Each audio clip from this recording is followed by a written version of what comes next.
today I got my good friend, co-worker, the boss man, How you doing? Bogus.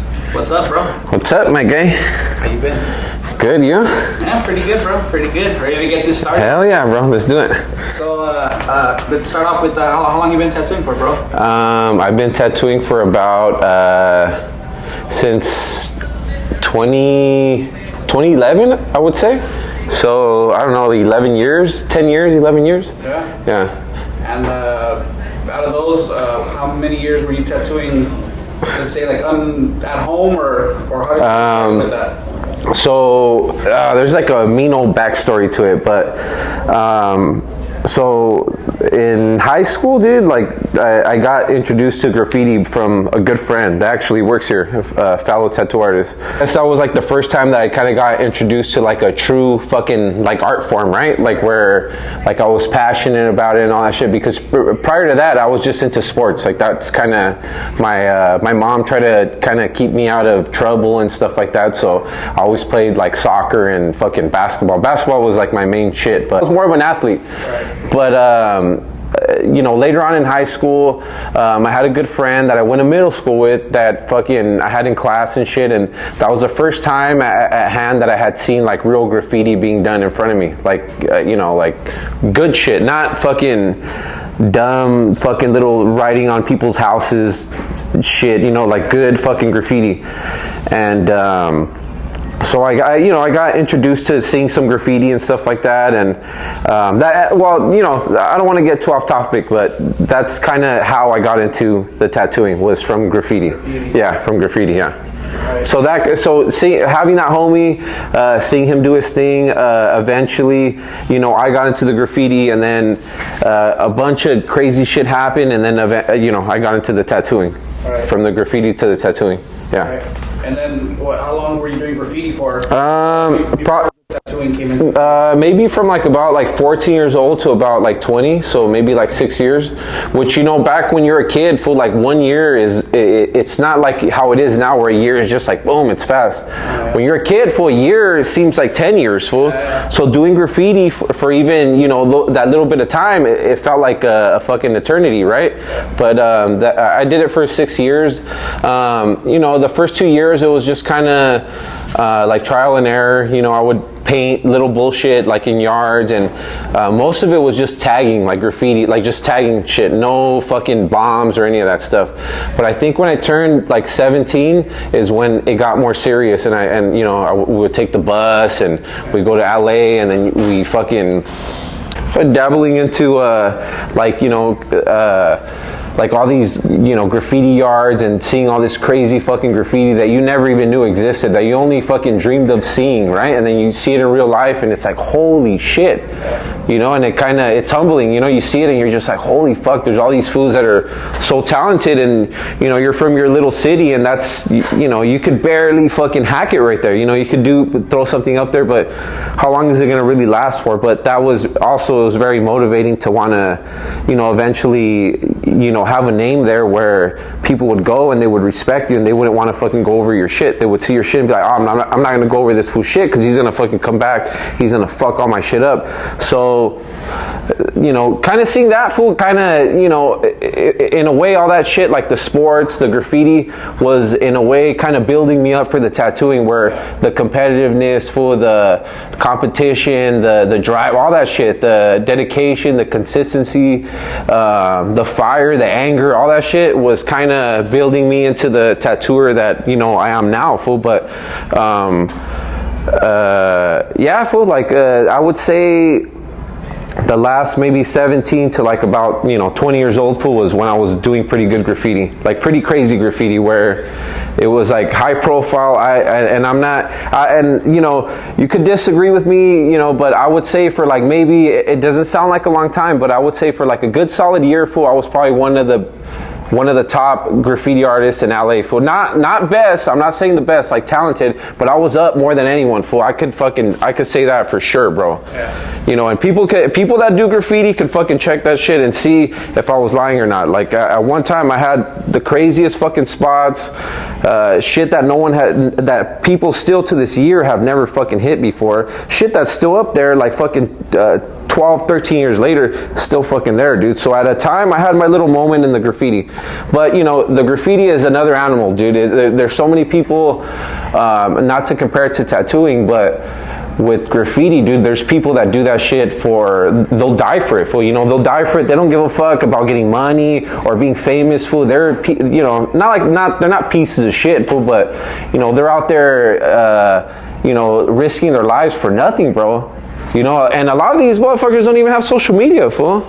You know, so it's crazy, fool. Like, having that kind of mentality of being like a real graffiti artist, not some fucking fake ass graffiti artist that just posted shit on IG and stuff like that. Being from back then, fool, you know, it was a different time, right? So not to take anything away from like people nowadays or graffiti artists nowadays, but it was like a different era, fool, where like what you did, fool, you actually had to do something to get recognized. Not like now where you could do some half-ass shit and you know deep down inside that you ain't shit, but you put it on social media and people see it because you're good at using fucking the phone and shit. Before it was like, if you were good, you're gonna grow organically, fool. People are gonna recognize you. They're gonna know who the fuck you are. But I'm proud to say that because I have a lot of friends, fool, and I know a lot of people that got lost in that shit, fool. They got lost in graffiti, fool, and it sounds a little silly, bro, to people that didn't do it, but you know, there's people that fucking lost their lives, their freedom, all that shit to that bullshit, you know what I mean, and got lost in drugs and just got all fucked up. And I have a lot of friends that I know a lot of people that got fucked up and all that shit, but I don't know, there's a lot of beauty in it too, though, bro. You know, you see a lot of cool shit, but I would say that's how I got introduced to the tattooing. To the tattooing. Yeah, and you know, to get off topic with the tattooing, you know, I also like I wasn't able to like shake the graffiti right away. It wasn't like, oh cool, I'm done with this shit, I'm gonna fucking go and tattoo and everything's gonna be good. I had a you know, I fucking I got caught for all that shit, fool. You know, like not even not by getting caught red-handed, fool, but through when social media started, fool, like MySpace. I got caught through all that bullshit, fool. Not even me so much getting caught, fool, because I would always get away, fool. I would always run away from the cops and get away. I was fucking athletic. I was an athlete, bro. So a fucking cop is not gonna catch me, bro. I'm out of here, bro. No disrespect to fucking cops or anything, but you know, that was me. That was me before, fool, and I was gone, bro. They would never catch me. I got caught one time red-handed, and that's kind of what led to this big fucking investigation, fool. And if you want to, you could Google my fucking shit, fool, and you will see there's photos of me getting arrested, my house getting raided, which was fucked up, dude. You know, I put my family through a lot of shit through that, and it doesn't sound that serious, but at the time, dude, I was looking at fucking time in prison, bro. You know, because I had a lot of probation violations, you know, priors and all this crazy shit, for where I was looking at like time, bro, for someone that's not used to, like, I wasn't out there like robbing people or doing fucking, I wasn't like gangbanging and shit. So my mentality was like, oh, at the most I'll do fucking a year in county, fool. Like at the most, I already prepared myself that when you do any crime, you can't be in anything that you do in life. You know that there's consequences to it, right? So if you know that you're doing this or that, you gotta expect to know that, okay, at the minimum, I'm gonna do this much time. So my mindset was always like, okay, at the end of the day, the most I'm gonna get thrown is a year. And I'm down to do a year. It's okay. It's not that big of a deal. But when you go and you're busted and you're like, nah, dude, we're gonna give you like 5 years. And you're like, what the fuck, dude? Like, 5 fucking years, and then you're doing the numbers in your head like, dude, I'm gonna get out when I'm like 24, 25. Like, fuck, that's crazy, right? I ended up just doing like in total, like through that time, because there was a lot of little bullshit that happened where I got out like on fucking OR, and then I fucking violated it while I was in OR, and then they raided my house, like all this shit going in and out through that like little span of time. And then the first time, I think I was 18 years old when I first went to county, not going to juvenile hall or anything. any of that shit. So I had younger homies that would go to juvie and all that shit. So they were almost like groomed, right? So they go to juvie, 15, 16, 17 years old. So when they go into fucking county, they're ready for it, fool. But me, I would always get away with a lot of shit when we were younger. A lot of, like, me and this fool would get away with a lot of shit. So then all of a sudden you're like, oh, fuck that. You're going to county and you're like, oh, fuck. You hear all this crazy shit. And at the time, you know, a lot of taggers were getting pressed. You go in there, you're getting pressed. You're not, you know, and they're going to know that you're a tagger, fool. Fools in there know, bro. Like, they could tell when you're lying, bro. And at the end of the, you know, they're gonna end up finding out, fool. Without getting too much into that shit, they're gonna end up, you know, every week you have to do a certain something where they're gonna end up finding out what the fuck you're in there for, right? So you just gotta be honest, fool. And you gotta take the ass whooping if that's what it's gonna be, dude. Right? But luckily, dude, I was able to, you know, get out of that whole fucking mess. And when I was in there, dude, the first time that, going back to the question that you said, the first time that I was kind of exposed to like tattooing, because at the time I didn't have any tattoos. I was like, you know, 18, 19 years old. I had, so whatever, I got busted or whatever, and I was in there fucking fighting my case, and the dude that I was bunked with, right? I think at the time I was in, I was at the, I think I don't know if it was the Old County or the Twin Towers, dude. Whichever one I was at, the dude that I was bunked with, he had a lot of fucking sick work for like real fucking, like shop shit, like shit you would see in a shop or like a fucking magazine full, like stuff. Back then there was no Instagram or Facebook, right? So the shit that I was seeing was like, holy fuck, there was a good fucking artist. I don't know who the fucking artist was, or else I would say it on the shit, but it was a good fucking artist, someone that was probably, you know, known at the time, or that was killing it, you know, black and gray. And he had all this badass work, his sleeves and his back and his stomach and Old English and all this fucking cool shit, bro. And his parents who used to fucking he had like a subscription to like Lowrider magazine and like some tattoo magazine, right? So he was my bunkie, right? So after he was done reading the magazines, he would be like, you could fucking see him. And I have all these old ones because he was already doing time. He was fighting his case too. I have all these old magazines, so I would fucking read through them, and I would see all these cars and tattoos, and then I would see his tattoos, and I would be like, fuck, dude, this fool's fucking has some sick shit. He has like shit that's like better than these fucking magazines, bro, right? And he kind of put me up on game as far as like, because I didn't have any tattoos at the time.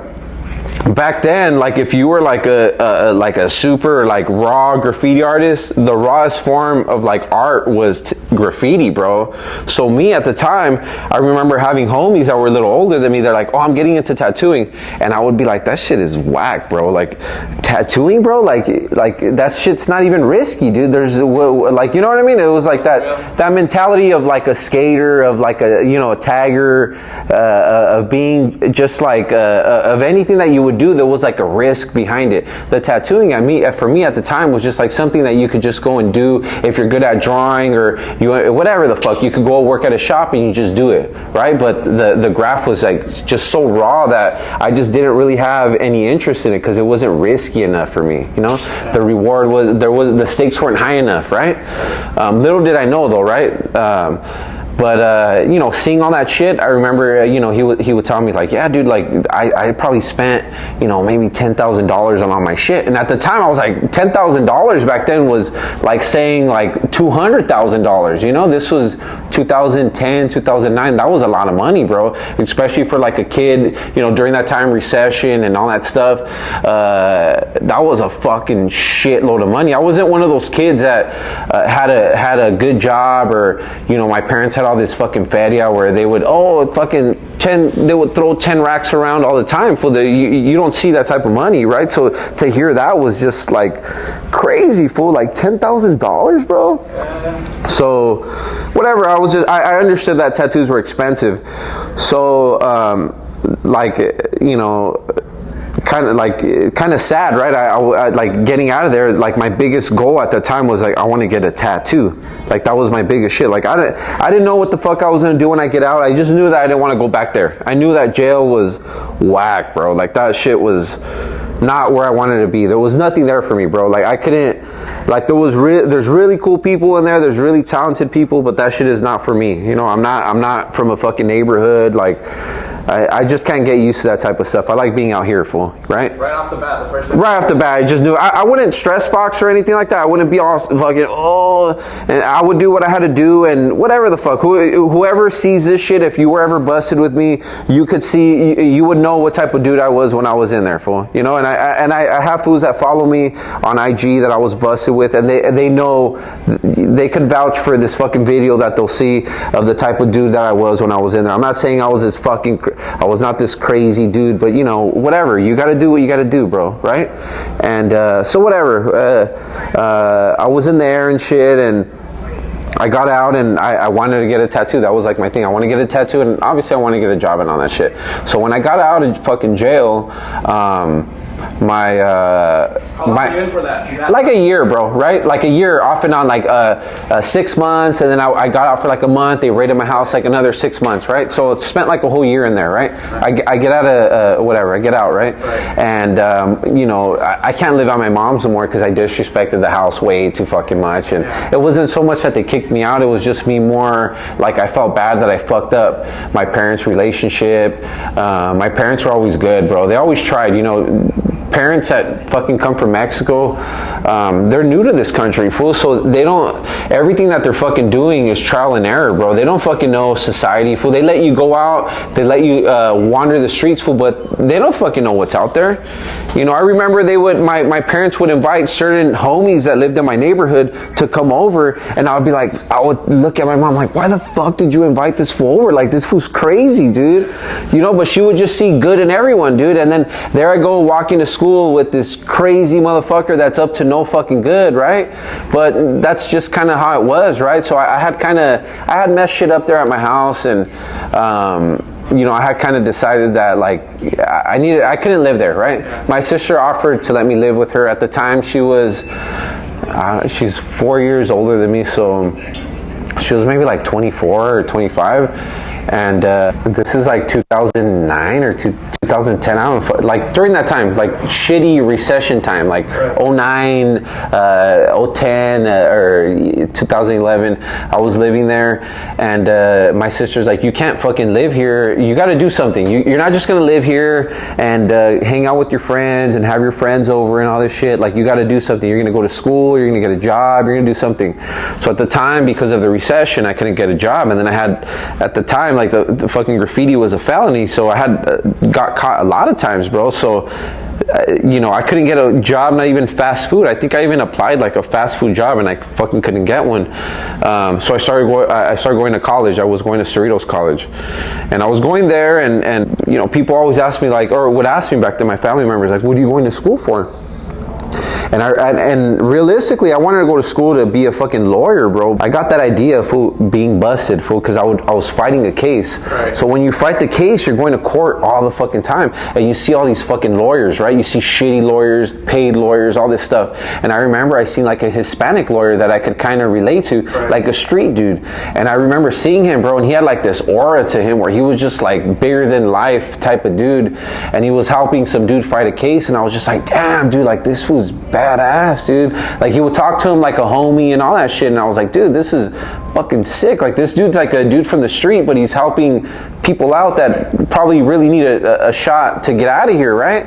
And that kind of inspired me to want to do that. But realistically, that shit's difficult, bro. You got to really like school, and you got to be dedicated to want to learn shit at school. So I was going to school more for the financial aid, right? Because that's with that money I was able to like pay my bills, right? The little bills that I had, a cell phone bill, gas, a little rent money to my sister, and whatever, be able to buy a few beers and some fucking hamburgers and shit like that. That was basically why I was going to school. One of my uncles asked me, hey dude, do you want a fucking little summer job? Like, I have a house, I have an uncle that is, you know, he does very well for himself. So someone that I look up to a lot, he asked me, hey, I have this fucking house that I'm remodeling.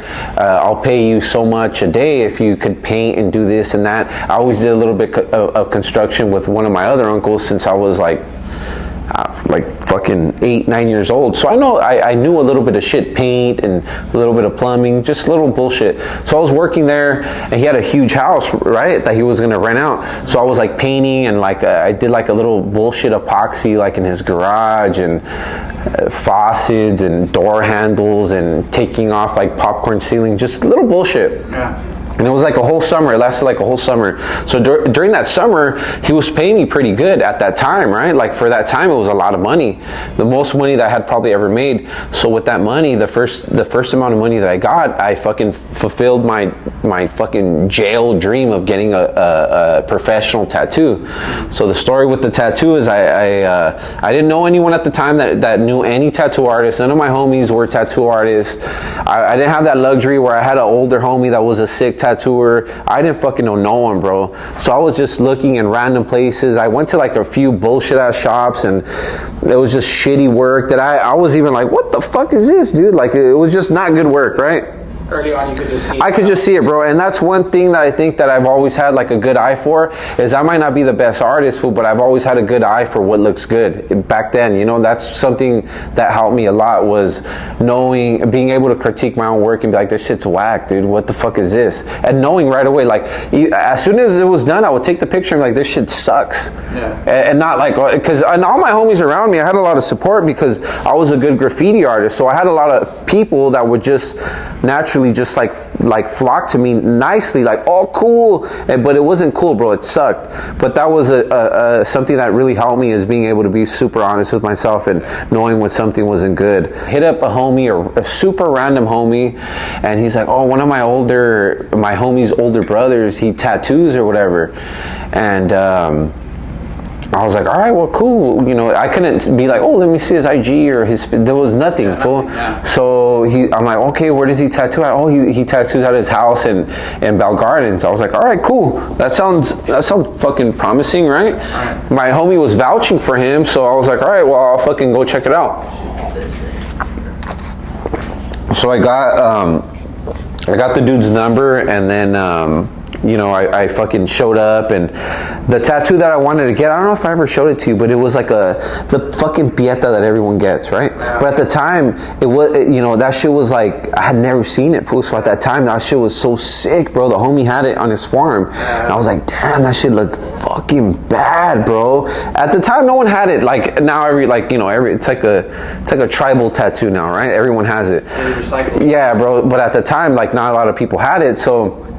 That fucking image was so sick, and it was even hard to find the reference for it. I was online, Virgin Mary with this and this and that. I couldn't fucking find it. Yeah. And I showed up to the homeboy's house, and I had showed him like a picture of like a tattoo that had already been done, right? Because I didn't fucking know any better. And he's like, all right, yeah, I have the reference here, and he had he had the actual picture, and I was like, oh shit. At that time, the dude that I was actually going and seeing was the homie Gato Cats, right?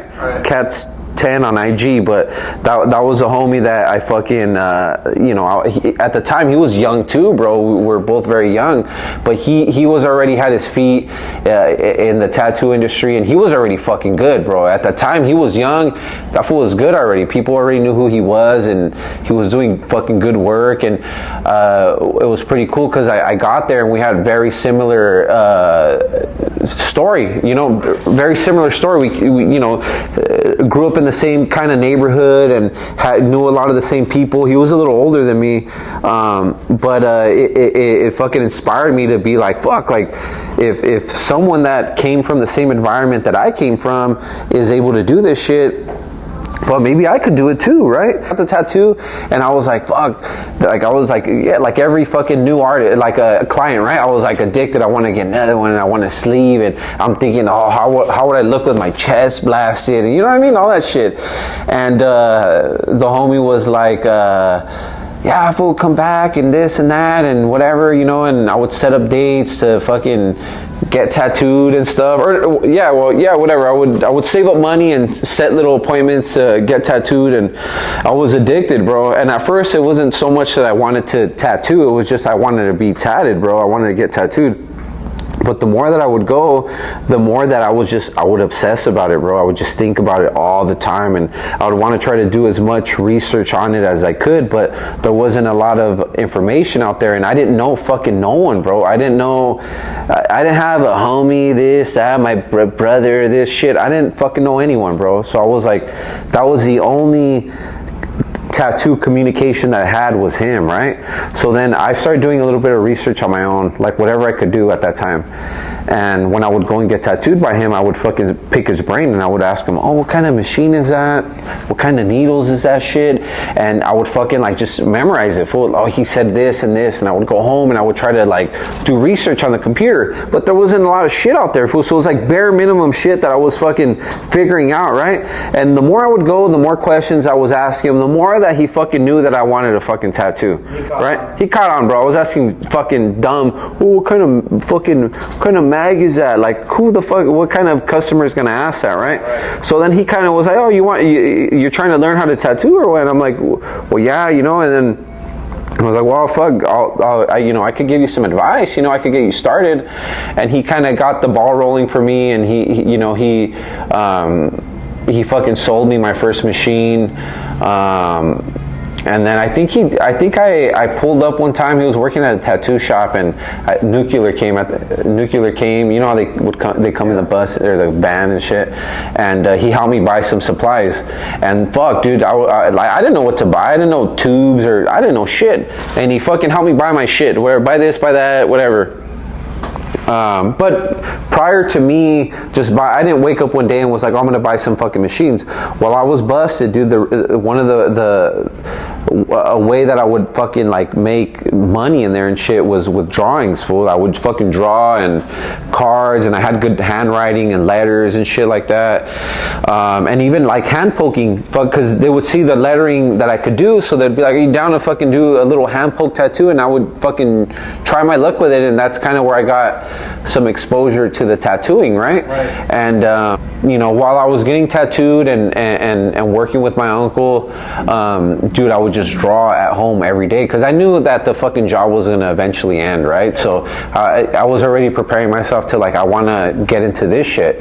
So I was like freshening up on my drawing. I've always been a pretty decent artist, I've never been like super like passionate about it, because I was more like a hyper kind of person where I wanted to play sports and I wanted to be active. It was never really like in my personality to like sit down and draw and do all that shit. But I could always do it, fool. I would always take fucking art. Like in school, I was always in fucking art classes, and my mom was an artist. And I know I've told you before about my uncle, bro, that was like a fucking professor, like at an art school in fucking Mexico and shit, which he was a very famous fucking artist, right? And so I don't know, maybe it was just like a genetic thing, bro, that is just in me, bro, like just to be a fucking, just for that to be my shit, bro, to be an artist, right? And so during that time, while I was doing the construction, I would draw and I would getting tattooed, and then I saved enough money to the homie fucking help me get the machine. And I already had homies lined up where they would see my drawings and they would see my cursive, and they would be like, dude, when you get your shit, tattoo me, right? So I had fools lined up already that were down to let me practice, and I had no idea that at that time, I was so young, I didn't think it was gonna get that good that quick. Well, not good because it wasn't good, but that I was gonna be able to even tattoo that many people that quick. Right. I thought, oh, maybe I'll tattoo someone once a month. That's like my mentality, or once every other week, or this or that. But the first tattoo I did, it actually came out pretty fucking decent. I was living with my sister, and I asked my sister, hey, is it cool if I fucking tattoo fucking in the garage? And at the time, dude, like it's sad, bro, but I had fucked up. I had burned, like, I didn't burn any bridges, but I was just so obsessed with the graffiti that I think my family would almost look at me like a tweaker, bro, where they were just like, whatever, dude. Like, as long as you're not out there doing whatever the fuck, whatever, do whatever. You know, like, you just stay here. Like, you know, just behave, dude. Like, just stay here, behave, and don't go and do weird shit. Like, just stay here. So I would tell her, yeah, whatever. Like, it was just like, all right, as long as you're gonna be here, cool, stay here, whatever. So the first experience was with the tattoo shit. Is I had all those fucking drawings and sketchbooks and shit drawn up for fucking months and months and months, right? That when I got the machine, you know, I was like, I wanted to do a tattoo that fucking day, right? So when I got the machine, I was with one of my little homies, right? So we drove back from East LA, because that's where I bought the machine. I bought it right there at my homie was tattooing at Rage Tattoo. So there's a little tattoo shop that's been there for a long time. He was working there. Like, I don't even think he was working there. I think he just like I don't know, he just did like a tattoo that day there probably. But that's where I bought the machine from him. I met him up, Nuclear came, I fucking bought the shit, and I fucking raced home, and the homie was like, do a tattoo on me. And my sister allowed me to tattoo in the garage. So the garage was, for the most part, it was pretty clean. Well, not clean, but it was like, there wasn't a bunch of shit in there. But I didn't have much money, right? So I set up there was like a doghouse that we had in there. Weird. And I would set up my shit on top of the doghouse. It's dirty, bro, right? Like everything, the napkins, the ink caps, and all that shit. And I would fucking tattoo out of there, like the doghouse. And it was like one of those fucking those lights that look like stripper poles, fool. Yeah. I had one of those, fool. So one of the other homies would like kind of hold the light like that, and I would like tattoo like that. Well, the first few that I did, it was just ghetto shit, right? And I tattooed I tattooed bike, fool. Right. That was the first like tattoo that I did with like a fucking like a professional like coil machine. And it was a name, right? I did a name on him. Yeah, he still has it. Yeah. It actually looks okay. Fool. It's not good. It's not nothing to brag about, but yeah, it was okay. Yeah. It was okay, dude. And the experience with that was just like not knowing how to start, like not knowing stencil paper or fucking anything, bro. And I just like freehanded it with like a pen, and I just fucking. Oh, so the first one was freehand? Yeah, all of them were. Like, I think like the first like probably like 30 tattoos were all freehand, fool, because I didn't know stencil paper existed, fool. Yeah. It's shitty, right? Not even having a clue that I didn't even know that shit existed, bro. So everything at first was freehand. If I wanted to try to do a name or a rose or whatever the fuck, a band, whatever the hell, a ribbon, everything was freehand, bro. Right. Because I didn't know how to use the transfer paper, you know. So most of the shit that I did at the beginning was mostly lettering, and it would hold up pretty good. The machine that I had would hit pretty good, and I would go in there pretty confident, and it wasn't the best, bro, but I think the fact that I was able to draw the lettering on there the first time pretty decent. I was just filling the letters in black, so it was okay, you know. And I was just getting a shitload of fucking clients, bro. Like, you know, hood shit. Just hood shit, you know? And that was good for a little bit, and then it fucking slowed down eventually. I tattooed everyone like that kind of lived around there, and then eventually it was like those people that were just there to get like some little bullshit lettering, you know, that shit kind of ran out a little bit. And so that I started figuring out other shit, like just I don't even know how, bro. Like, I would just figure little things out here and there. I think getting tattooed like by other fucking people, and getting tattooed by the homie again, like repeatedly, I started to see like, oh, okay, he has this, and I would ask him, and he would be like, yeah, you could buy this shit. And that's when I started to try like a little bit of realism, you know, fucking flowers and just, you know. So before going into like all that, like how early on did you know, okay, this is what I want to do? Like, so at first I liked doing lettering because I could do it pretty well, like pretty easy. I could do it, and at the time it was like pretty organic, where there wasn't really anyone that I was copying, because there wasn't even anyone's shit that I could see. So all the cursive that I was doing was just kind of just cursive that I would think looked cool in my head, right? That I would draw, and my homies would pump me up on, and I actually thought it looked pretty cool. So that's kind of how. That's what I would do, but that's not what I wanted to do, bro. I wanted to do portraits, because at that time the portraits were really getting fucking. They were like, there was dudes that were doing like really cool shit, fool, and that's when like realism, like portraits. There was a few fools that were fucking sick at it. Right.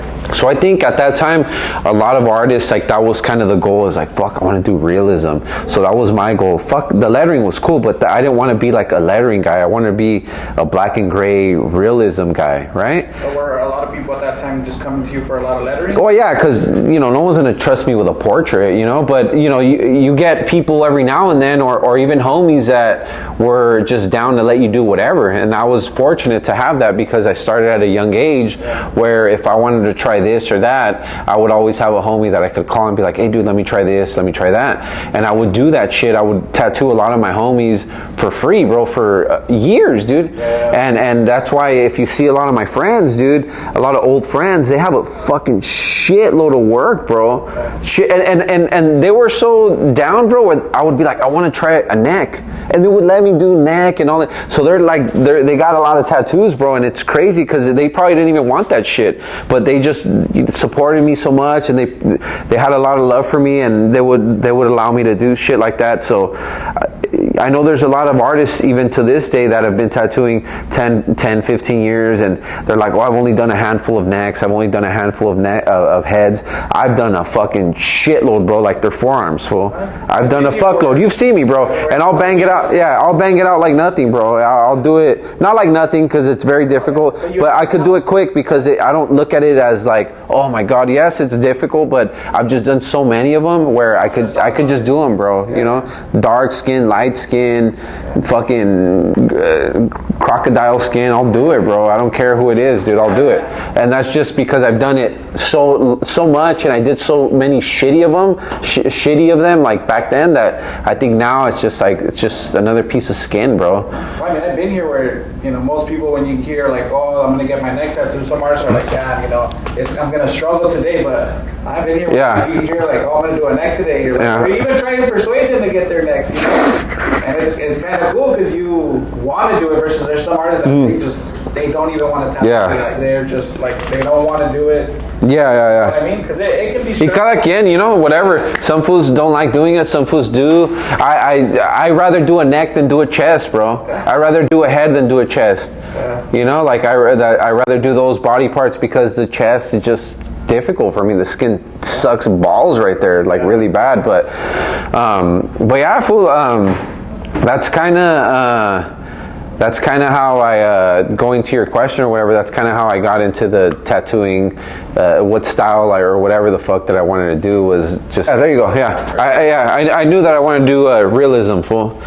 So, yeah, fool, so just tattooing at my sister's house was kind of like a little training camp for myself. I knew that eventually, fool, I needed to get out of there. You know, I knew that it was just something very temporary, but I grew a lot there, fool. I gained a lot of confidence working there. I humbled myself a lot working there, because I didn't know fucking dick, fool. I didn't know shit, you know. I didn't know anything about machines, about nothing, bro. I didn't know shit.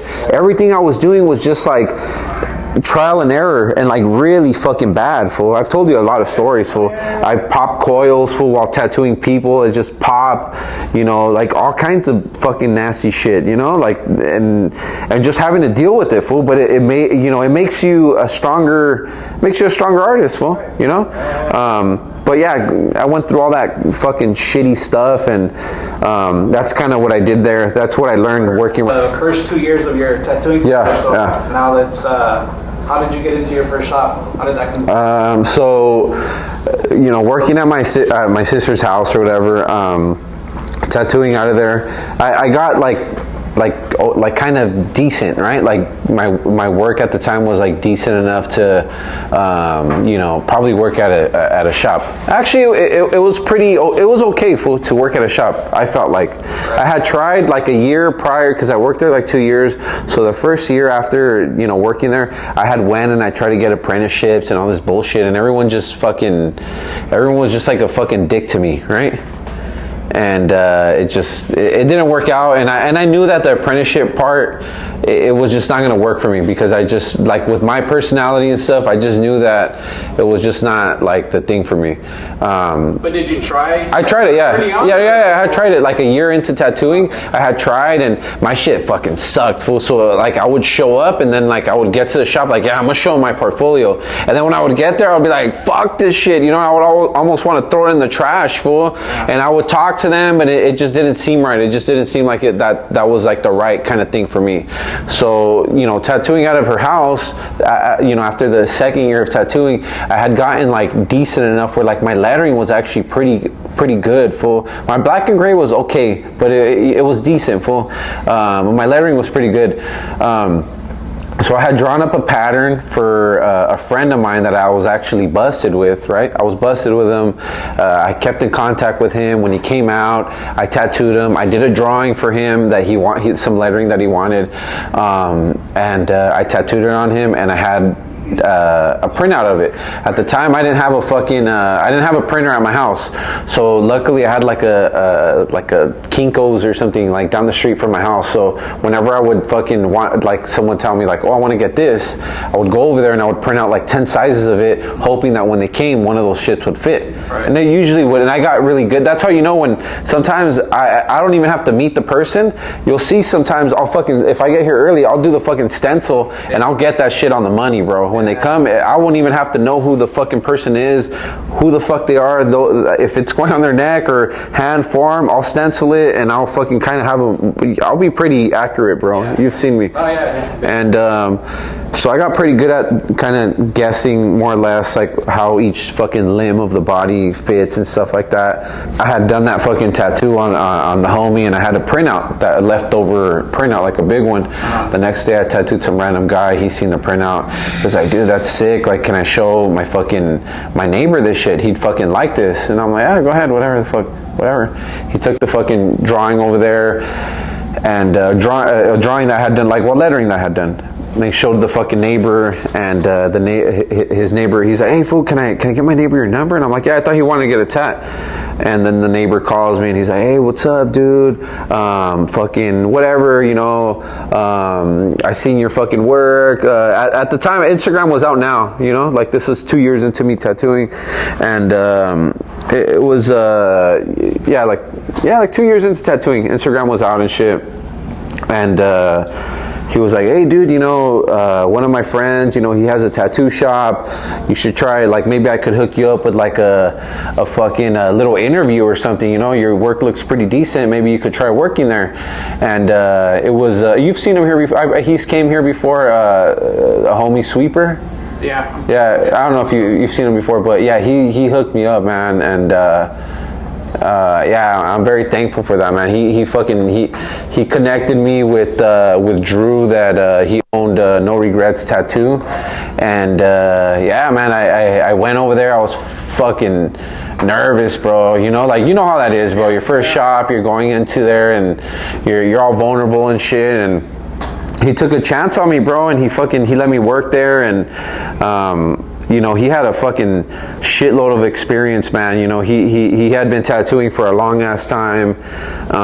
You know, he had a lot of knowledge on tattooing, life, machine building. Right. You know, he's a cool dude, man. He took a big chance on me, and I worked there, bro, and I learned a fucking shitload, bro, from everyone that worked there, man. You know, a lot of good dudes while I was working there came and worked there at the time, and I learned a shitload of a lot of different stuff from everyone. You know, the business side of tattooing, you know, how to hold yourself, confidence, all that shit. Because you know, when you first start tattooing, you lack a lot of confidence, dude. Yeah. You know, and clients could see that. You work at a walk-in shop, and you know, people come in and they see that you look all, you might be good, but if you look all timid and scared, that shit's, you know, it shows, and they're not going to want to get tattooed by you. Even if they see your work, they're not going to want to get that shit because you look scared, or you look like you don't know what the fuck you're doing. And I was young, bro. I was maybe like 22 at the time, you know, so everyone that worked there, I think the second youngest dude that worked there at the time was like 32 years old.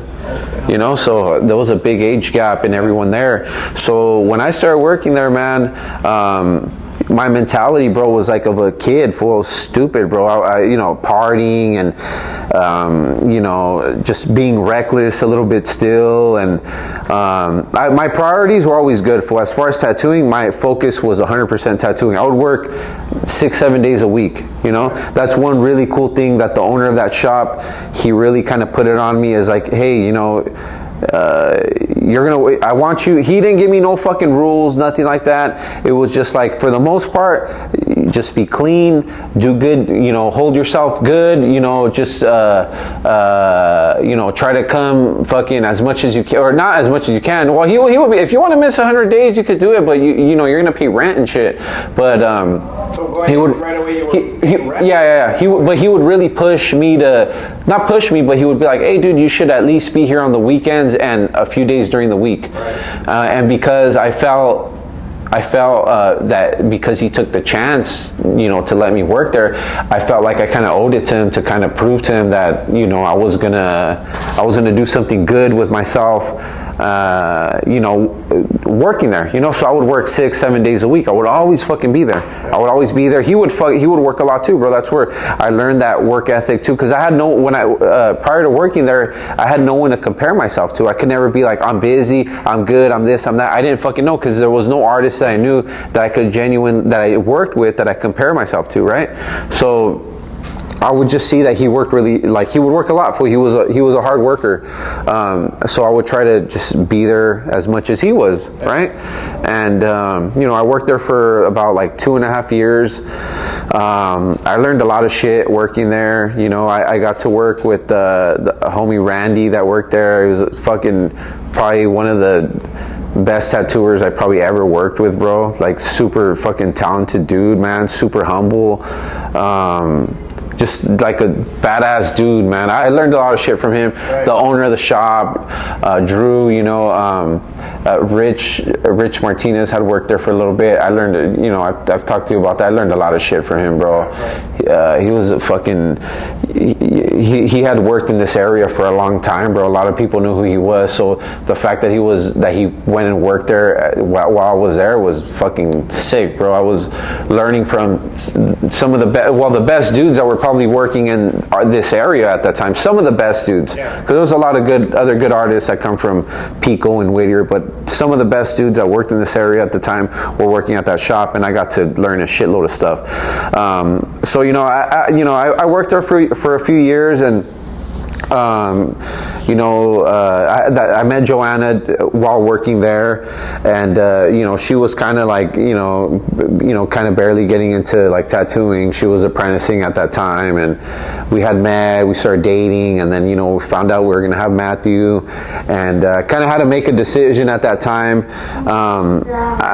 You know, yes, we're gonna leave right now. We're gonna leave right now, dude. I know. We're gonna leave right now. So I think at the time, like you know, a lack of immaturity and not really having a lot of shit on my plate, and kind of not really knowing how to like go about things, bro. You know, I made like a really like quick decision to get out of that shop. You know, whether it was the right thing or not at that time, I fucking left the shop, right? And I decided to, you know, open up a little private studio with Joanna, right? And another friend of ours. And like I said, you know, when you're young, dude, sometimes you don't really think things through, and you just do like shit that you think is right for you at the time. And I did what I felt like I had to do at that time. Right.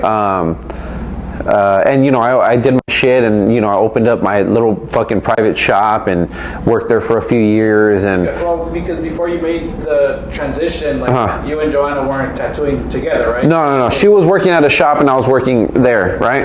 And I had thought about like asking her, like, hey, you know, maybe you could talk to the owner of the shop, and maybe you could work here. But that, you know, that'd be weird. You know, you know, how are you gonna kind of, you know, I don't, you know, it's kind of weird situation, right? So,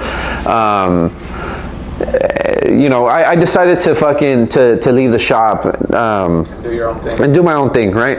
And You put how many years into that shop? like 2.5 years or 3 years, some bullshit like It so. was just like 7 days, 6 for sure, but 7. Yeah, yeah, 6-7 days, bro. I would work a lot. Yeah. And like I said, you know, fucking learned a shitload there, bro. So much, dude. You know, I'm very thankful to fucking, you know, a lot of the people that I work there with. You know, sometimes you forget to, you know, thank people for things that they've done for you, but I'll always say that I learned the most shit working there, bro. You know, me, Joanna, and another homie, and we were working there, and then some other dudes started working there, and things kind of started to like get. What? Like, it was a private studio in Whittier. right, in Whittier. Yeah, it was like in a industrial area, right?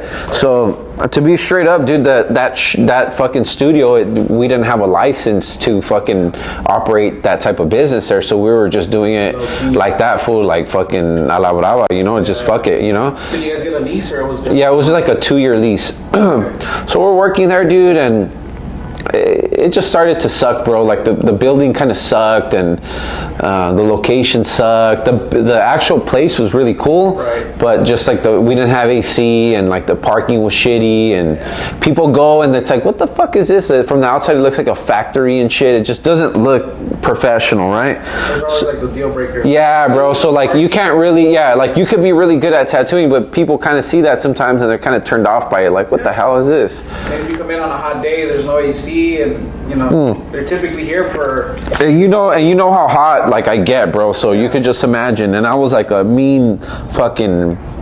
I was like fatter back then, bro. So it was just like not good. It was a bad mix. How long were you guys there for? For like 2 years. Yeah. That's still a while. Yeah. So we fucking while we were there, I think like the last 6 months of us being there, we knew that it was gonna come to an end. We knew that shit wasn't really working out right there. So we started to fucking kind of look, but we were kind of on a little bit of, you know, a little.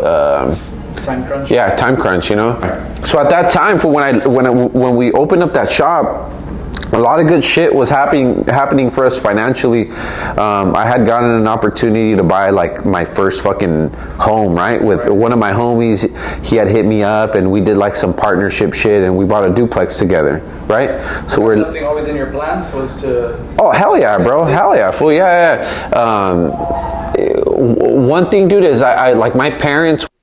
My parents had normal fucking jobs, bro. Like my parents were never fucking wealthy or anything, but my family, bro, has always like really strived to be successful, fool. And I've had some good examples of like some people that in my family, a handful of uncles that have, well, everyone in my family actually, throughout the years has really made something of themselves, you know, with nothing, bro. With very, very little bit of money, they invested correctly, and a lot of them are like fucking crazy well off, fool. Like, you know, I've talked to you about it, you know, some of my uncles, some of the shit that they own, bro, and not dumb shit, not fucking Lamborghinis and bullshit like that, like properties that they own that are very lucrative and that they have a lot of fucking equity in, you know. They made a lot of fucking big moves, man. So I've always been intrigued by that, and they've always kind of planted that seed in my head where like this is a way to do things, not this way, right? So I always, you know, working at No Regrets, you know, working at that shop, I remember the owner telling me like, dude, like, don't be stupid with the money that you're making, bro. Like, you could do something with the money that you're making. You're young. Him being older than me probably kind of seen too, like, dude, there's something potentially that you could maybe do. Like, don't be so much of a dumbass, because as tattooers, you know, we're surrounded, you know, by a lot of, we're all the same, fool. All tattooers are fucking the same, fool. Most of us have very similar stories that I'm telling you guys right now. So a lot of us don't have good examples of what to do with our money, how to be. We want to be hood rich, fool. We want to have the best car, fool. We want to have, we want to have the best fucking watch. We want to have just, so I think a lot of us are the same, bro, where we see success as like, it's fucked up, fool. You know, it's a lot of society shit where we see success as like material, like like stupid material quick shit that makes you look like you're actually wealthy. And I fell into that fool at the beginning when I was tattooing. You know, I had, I want a fucking Mercedes and all this bullshit and BMW, and I had all that dumb shit, and I lost so much fucking money in that stuff, dude. Right. But luckily, fool, like I had, you know, I've always had, you know, a hand in both of them. You know, I wasn't always throwing all my money in that shit. I would also be like, no, I got to save my money. I got to do this. I got to do that. So when that opportunity came, I had money ready, bro, and I was able to fucking get into that shit.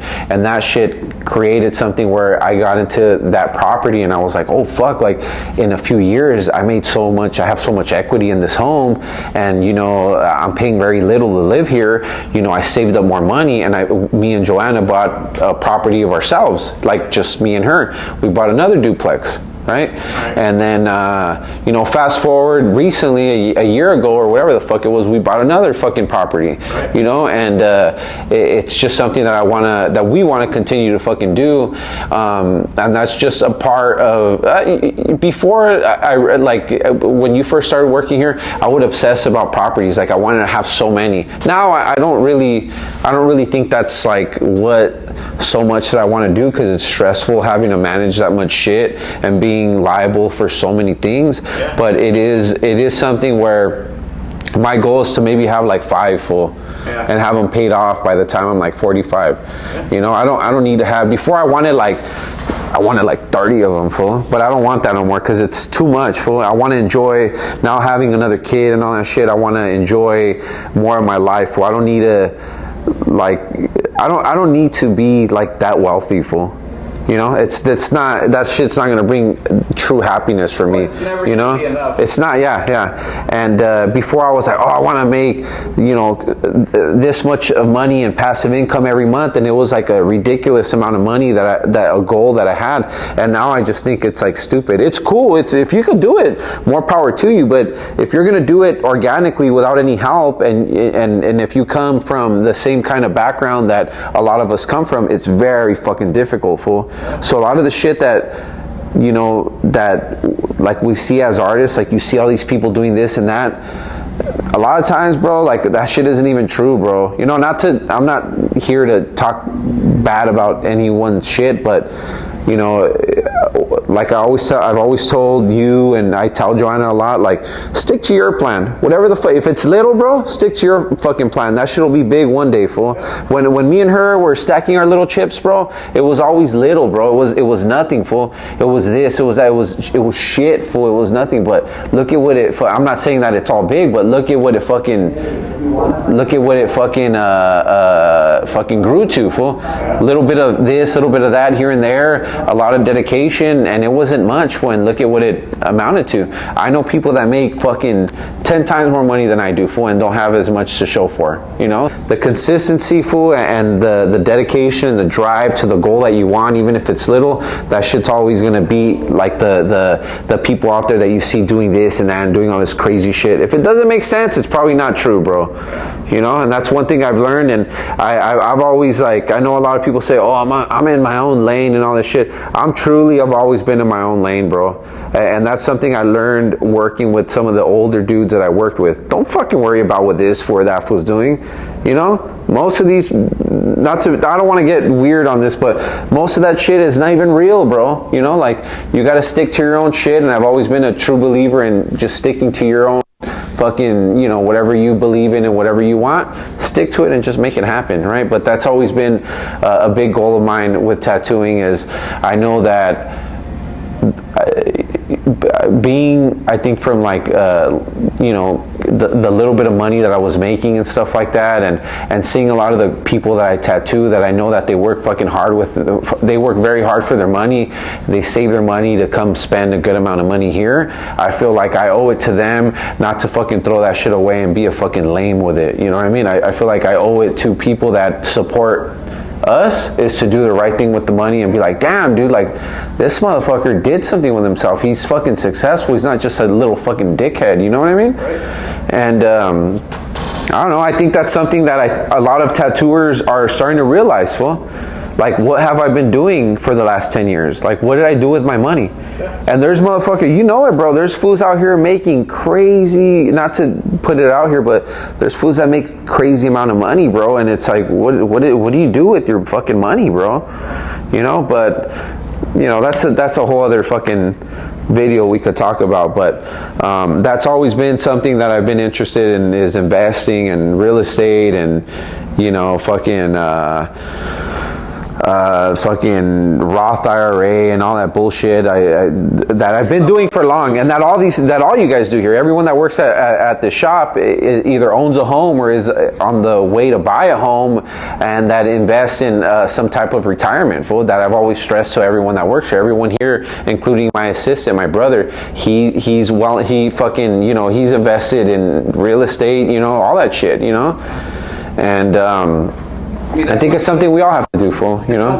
I mean, you see that a lot. Not real estate so much, but, you know? Yeah, in something, but, like, you see that a lot with barbers, like, anything that comes with cash income, like, it's kind of crazy to say no one teaches you what to do. Yeah, bro, yeah. Because, I mean, for myself, when I got here, I had one idea of tattooing, and I came here, and it was not what I expected, but in a very good way. Yeah. It was, you know, like you said, like, what are you doing with your money? Realistically, like, what are you doing? Like, I had a whole game plan within the first month I was here, because it wasn't just about tattooing. It's about, you know, setting yourself up for the future. Yeah. We don't know what the future ever holds. Yeah. Retirement, we don't have 401ks, or we don't have, that doesn't exist for us. Really, in that way, you know, and that aspect. But coming here and learning about setting yourself up for the future, because it's true, we come into money, you know, pretty good money pretty fast, and it's about what are you doing with it, and you know, and how do you secure it, you know, because we're not going to make, realistically, you're not going to make this amount of money. You're lucky if we make what we're making for the next 10 years. Well, that'd be a blessing, fool. Right, yeah. Hopefully this is a beginning of, you know, I always tell you, fool, like, hopefully this is like the peak of tattooing, even going higher, fool, but you never know, bro. Like, there's so many people, just like anything in this world, bro. When you abuse something, when you have people come into something and they want to get rich off of it, and they abuse it, fool, for the wrong things, and they're in it for the wrong shit, for money, it ruins it, bro. And this tattooing stuff, it's not, I take it very serious, fool, because it was very difficult for me to learn the little that I know, and I take it very serious when I see a lot of people coming into this shit that have the wrong fucking mindset, fool, and that truly, you know, I get all weird, fool, and I don't like to get like that. I get weird, fool, and because I know what I've had to do to get where I'm at, fool, and I know how much I love this and I care for it, and you could see it, fool. When people come to this fucking shop, fool, they fucking love it, bro. The people that work here, customers that come here, they love this shit because it's organic, bro. It's natural. It's everyone that wants to be here wants to be here. You had been in the studio in Whittier for a bit. You said about 2 years, right? 2 years, and then you had the opportunity to get your investment property. So when did that come to an end, the studio? And so yeah, after the 2 years, you know, or after the first year and a half, you know, we started kind of planning to open up something else, because we knew that we weren't comfortable working there because of, like, not having a license and all that shit, right? So we started looking into cities that were gonna, like, be a little easier to open up in, and, you know, we looked in fucking Whittier and La Habra and all these fucking places, right? All these cities that were kind of around here, neighboring cities, and we kind of figured that, you know, looking at the health department guidelines and the city zoning and all that shit, that Pico Rivera would be a little bit easier to open up in. So, you know, we opened up here, you know, in Pico Rivera, and we you know, we've been here ever since, you know. We opened up the shop. It was just me, Joanna and Cody, and then, you know, we had, you know, other artists kind of work here during that time. And more recently, dude, you started working here, you know, you kind of brought some of, you know, people that you kind of, at the, you know, luckily for, you know, for us, you know, some of the people that you used to work with that were really good people started fucking, are good artists and good people, you know, slowly, you know, Ivan came, and then Garth came, and then, you know, Gabba had already been working here for like a year, and yeah, man, it's been fucking, you know, the last, you know, year and a half has been fucking cool, man. We finally have like after 6 years, bro, we have like a solid team, bro, where, you know, I'm really, you know, it makes it more exciting to be able to come to work and, you know, kind of push each other. And when there's like a team kind of shit going on here, that's pretty cool, man. But yeah, man, that's kind of what it's been so far. And, you know, right now, as far as like plans for like the future and stuff, is just kind of seeing where this fucking economy is heading, bro, and kind of seeing what we could do financially, bro, like with other investments and stuff like that. But I think everyone's kind of on the same shit, where everyone's kind of on a standstill, kind of seeing what the fuck's gonna happen, and kind of just go from there, man. But it's been a good fucking journey, man. It's, you know, I've been fortunate enough to be able to work with the people that I've worked with. I haven't worked with a whole lot of people, but I felt like I've worked with the right people, dude, you know. And yeah, man, that's kind of my that's been my story, man, so far. Yeah, so seeing how you have a shop, you know, you have your investment properties, and you just recently had a baby. Like, how do you balance tattooing and all of that? I have like a good support system, like with family, bro. Like with my mom, you know, my sister, Joanna's mom, Joanna's, you know, brother and sister, everyone, bro. Our whole family, bro. They really support us, dude, and we have a lot of love from like a lot of people, bro, and it really helps us, dude. We're very fortunate for that, and that's honestly like the edge that we have on this whole shit, is that we have so much support from our family, bro. And that's something that I like, that I want to carry on to my kids, fool. Like when my kids, hopefully, if they're able to do things themselves and open up businesses and do shit like that, I want to be able to, you know, help kind of relieve some stress so that they could really push that shit, you know. But I think the balance, bro, is just, fuck, bro, is just getting fast at tattooing, bro. That's really the key to tattooing, dude, is not to give out any secrets, bro, but, you know, the faster you are, the better your shit heals, the faster people get out of here, the faster people get their projects done. You just got to be fast, bro, with everything, dude. You know, and I do it all, bro. I try to do it all, bro. You know, my daily schedule every fucking day, bro, 6 to 7 days a week is gym, you know, wake up fucking early, gym, take my kids to school, come fucking here to work, get home fucking early, and do all the family shit that I need to do at home. You know, I'm not fucking perfect. You know, I don't do shit perfectly. There's days where I come home after work and I'm not able to, hold on, Pops. At home, as far as like, you know, doing things that he needs to do, doing things with Joanna, doing things with the fucking newborn baby. There's a lot of shit, bro. It's an endless amount of things. But, you know, knowing that you have support and that you know, that you're kind of seeing like a light at the end of the tunnel is very, it makes you want to keep pushing, bro, you know. But there's no balance to nothing. Well, there is. You need balance, but it's impossible, bro. Yeah. You know, you just got to try to do as much as you can. Right. You know, and no excuses and no lazy bullshit. Got to get up and do it every day, man. Even if you don't feel like doing it, you got to do it, man. And lastly, dude, if someone wants to see your work, book an appointment, where's the best place for them to reach you? The best place is Instagram, dude. Bogus_tattoo. I have an assistant that fucking manages all my shit. I know a lot of people, a lot of artists have assistants that they're constantly firing, but my assistant is my brother, and he's been assisting me and Joanna for like the past 7 years. And I think he does a really good job. You know, if you look at like any client that comes in here, they probably 95% of the time they have something good to say about, you know, the respect that they get, the response time is pretty good, you know. But yeah, bro, that's the best way to reach me is through Instagram. My email's on there and my number's on there. So, you know, he handles all my shit and he does a pretty good job. So if anyone's interested, you know, you could contact me through Instagram. Not DM though, but, you know, through the number that's on there or email. Yeah.